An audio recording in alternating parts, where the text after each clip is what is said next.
I'd say New York is the greatest city in the world. Who wouldn't want to be mayor? You're a super smart guy, Nate, so we hope you don't take this the wrong way. But what exactly do you do? We mean, your job never really made sense to us. Sure, you had connections and you worked really hard to become the editor-in-chief of The Spectator. But how did you go from running a newspaper to wanting to run for mayor? We're not exactly sure, but we're going to find out. Gossip Girl is a great show, but more often than not, its scenes just don't add up. Despite the show wrapping up in 2012, many of its dramatic storylines have left fans utterly confused. Keep watching to find out why Dan and Rufus Humphrey are the biggest hypocrites in Manhattan.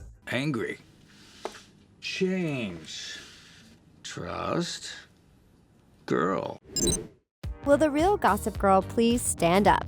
Everyone was shocked when it was revealed that Dan Humphrey was Gossip Girl because, well, he was the last person we would have pegged as the know-it-all blogger. But honestly, the more we think about it, the less it makes sense. Turns out, Lonely Boy has a very creepy edge to him, and it didn't take much time for viewers to realize that Dan doesn't have one shred of integrity. Not only did he make fun of himself, but he also threw his sister and girlfriend under the bus. But for some strange reason, everyone chooses to forgive Dan once they get over their initial shock.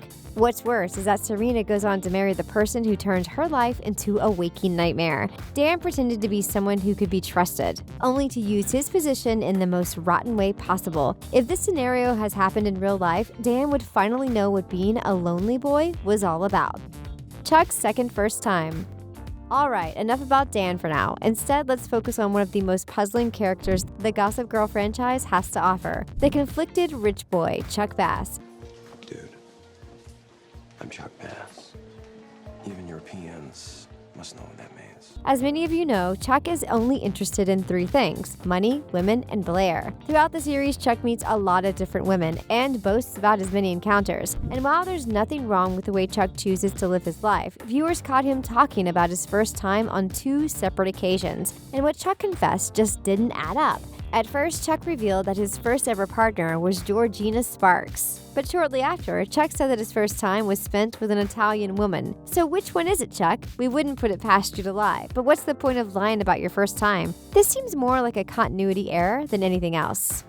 Lily and William live happily ever after. For the first 2 seasons of Gossip Girl, Serena's father remains a perfect mystery. Literally all we know about him is that his last name is Vander Woodson. But when we're finally introduced to Serena's dad in season 3, we immediately wish he'd remained a secret. There were dozens of inconsistencies surrounding William Vander Woodson. Like that time Serena tells Blair that her father attended Columbia, only to tell Dan that he went to Harvard. But when it comes to William, there are only 2 things we know for sure. He's a doctor and he's one of the biggest liars of all time. What's even more frustrating, however, is that Lily and William end up together at the end of the series. We mean common. William literally convinced Lily that he had cancer, going as far as to give her medicine that mimicked real-life symptoms, just to get close to her again. That's just evil, and not to mention illegal. William purposely poisoned his ex-wife for personal gain, and she forgave him for crying out loud. That just doesn't make any sense. Another thing worth mentioning is that William is first introduced as Keith in the Valley Girl episode, and then for some strange reason, the name Keith gets swapped out for William.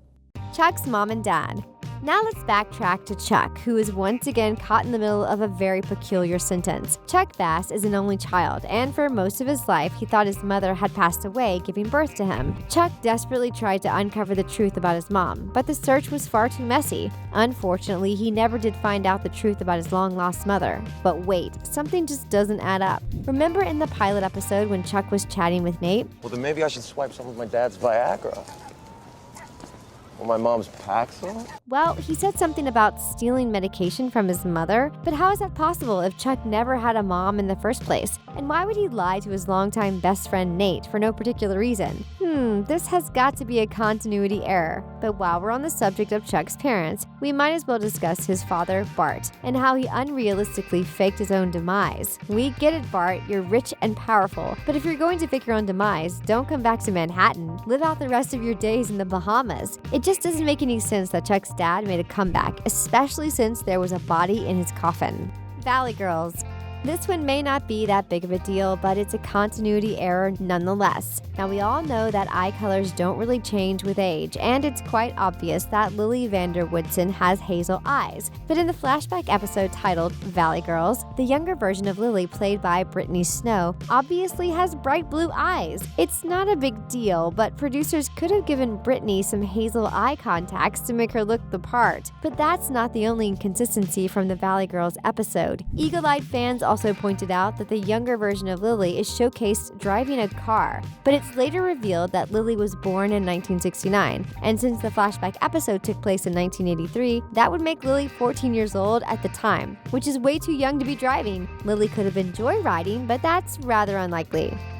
Before we continue with our video, we want to remind you to subscribe to The Things.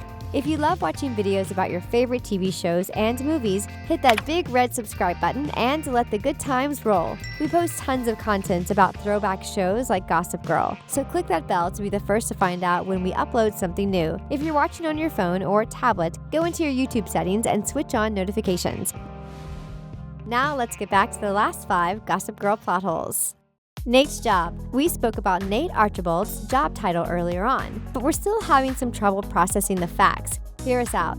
Nate is a super smart guy. Even Dan was impressed by how high his IQ was. But if there's one thing that just doesn't make sense, it's how Nate became the editor of The Spectator after Diana was forced to resign. Or rather, to you, Mr. New Editor-in-Chief.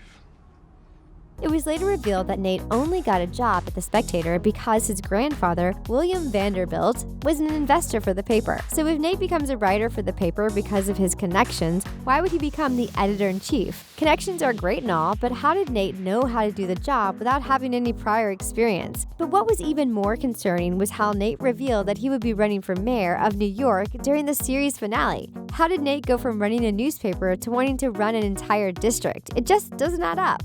The gang goes to college. Another thing fans picked up on is how important it was for the gang to get into college in the earlier seasons, and how unimportant it became once that storyline was over and done with. One of Blair's biggest aspirations in life was to make it into Yale. This is mentioned over and over again in season 1 and 2, and although Blair would eventually end up at NYU, college wasn't something the show focused on after season 3.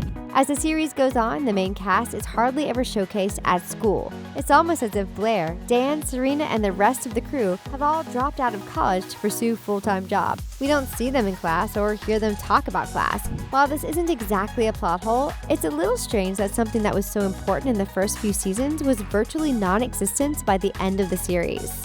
Chuck buys a club. Everyone knows that it's illegal for minors to drink, and in the USA, the legal drinking age is 21 years old. And when we first meet the Upper East Siders in season 1, they're about 16 years old. However, they have no problem ordering drinks from prestigious bars. Sure, they're rich, so they can basically do what they want. But if you really think about it, this is a major plot hole. Serena, Blair, Nate, and Chuck act like they're young adults, when in reality, they're just teenagers. To make matters worse, Chuck Bass literally buys a hotel with a club in it, despite being super underage.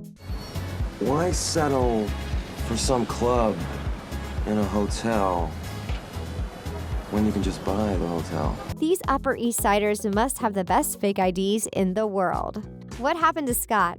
We wouldn't exactly call this next one a plot hole, but it's bugged us from the very beginning. After all these years, we're still wondering what happened to Scott Rawson. His existence was one of the biggest surprises of season 2. Scott is the love child of Lily Vander Woodson and Rufus Humphrey. Rufus and Dan find out the truth through Cece and Chuck respectively, and Rufus is outraged that Lily chose to keep their son a secret from him. In season 3, Scott finally makes an appearance, and it adds plenty of drama to the show. Many of us thought that Scott would become a main character, because, well, why else would the writers bring him into the storyline? But boy, were we wrong. Scott attended Lily and Rufus's wedding, and then poof, he was gone, never to be heard of again. So what was the point of introducing him in the first place? Like father, like son.